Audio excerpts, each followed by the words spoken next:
On adore tous Tommy Shelby de Peaky Blinders. C'est un personnage calme et introverti, mais extrêmement charismatique. Même si vous ne souhaitez pas lui ressembler en tout point, voici 8 habitudes que vous pouvez apprendre de lui pour gagner instantanément le respect de votre entourage. Et même si Peaky Blinders est une série télévisée scénarisée, toute la psychologie abordée dans la vidéo d'aujourd'hui s'appliquera à votre vie réelle. Cette vidéo contient également quelques scènes de la saison 6, sans spoiler. La première chose que l'on remarque chez Tommy, c'est sa démarche lente et détendue.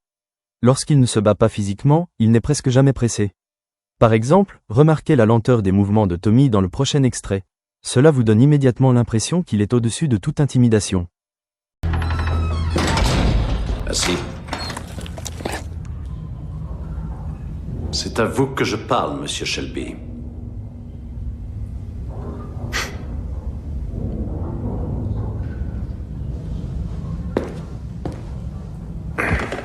L'idée derrière cette scène, c'est de montrer qu'on ne se rabaisse pas au niveau de l'autre.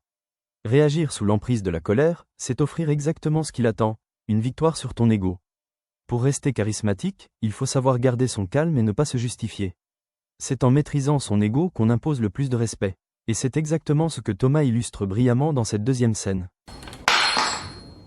Ramasse, pouilleux.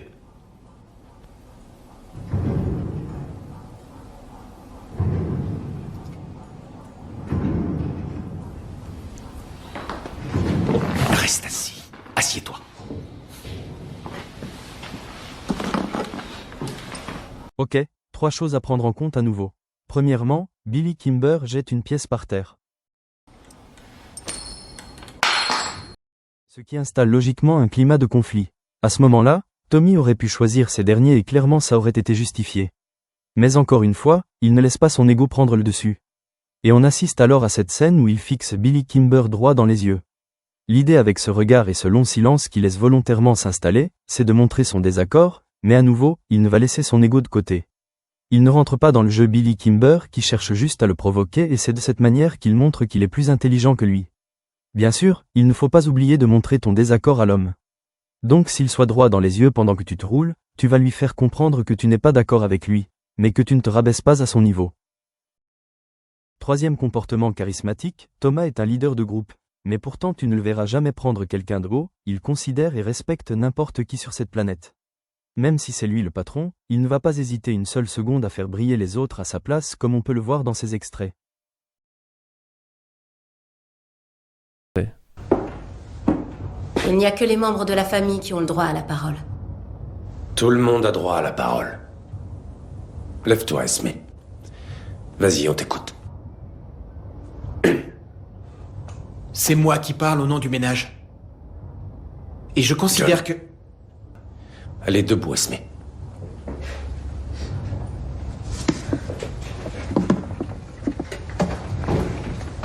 Ou encore, regarde la réaction qu'il va avoir après une réunion de famille. On passe au vote. La paix.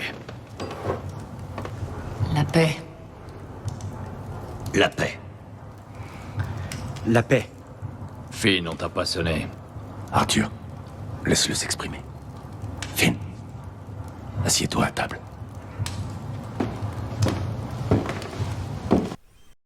Chaque personne a sa place et personne n'est de trop pour Thomas. Et ce qu'on peut voir, c'est qu'il ne cherchera jamais à mettre quelqu'un mal à l'aise. Il va agir en leader dans le groupe et c'est lui qui va chercher à intégrer les autres pour qu'ils se sentent à l'aise. Plutôt que de les mettre de côté, lui, il va les mettre en avant. Et même si on peut parfois avoir cette image du leader qui ne va jamais laisser le choix à personne, ici Thomas prouve qu'on peut être l'exact exemple, un leader bienveillant. Et toi aussi si tu le souhaites, tu peux endosser ce rôle. Si par exemple, vous êtes un groupe d'amis à un moment donné, tu remarques une personne qui n'ose pas trop donner son avis, à ce moment-là cherche un moyen de faire briller cette personne et de la mettre en avant comme l'a fait Tommy.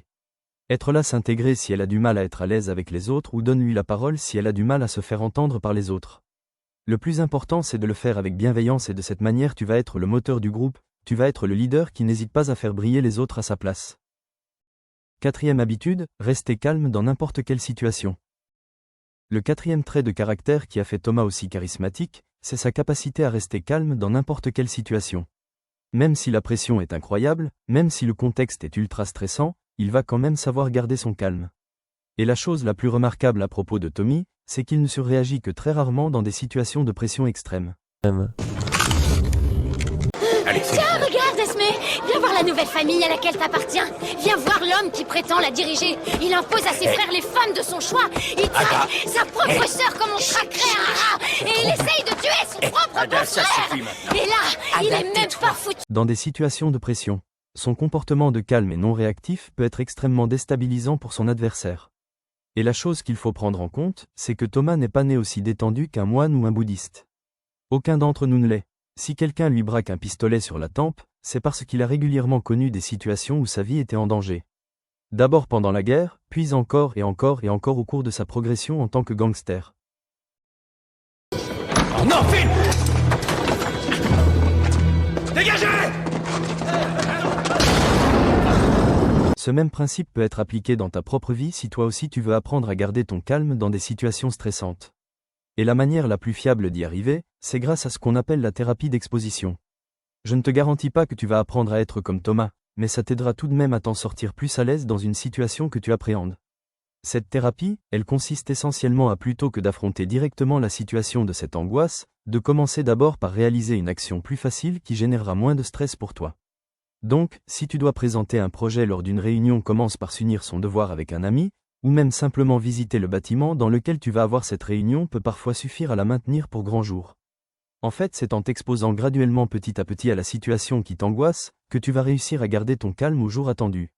Et l'histoire nous montre également ce qui peut se passer lorsqu'on s'expose à une situation trop difficile sans s'y être préparé. En cas d'échec face à cette situation, un traumatisme peut s'installer. Et pour faire face à ce traumatisme, notre cerveau trouvera automatiquement des mécanismes récepteurs pour tenter de faire face à cet échec. C'est pour ça que l'on voit par contre Auvergne au bord de la rupture qu'un suicide devient de plus en plus une option pour nous. N'hésitez pas à vous abonner. Et si vous avez aimé la vidéo, n'hésitez pas à me faire part dans les commentaires pour plus de vidéos.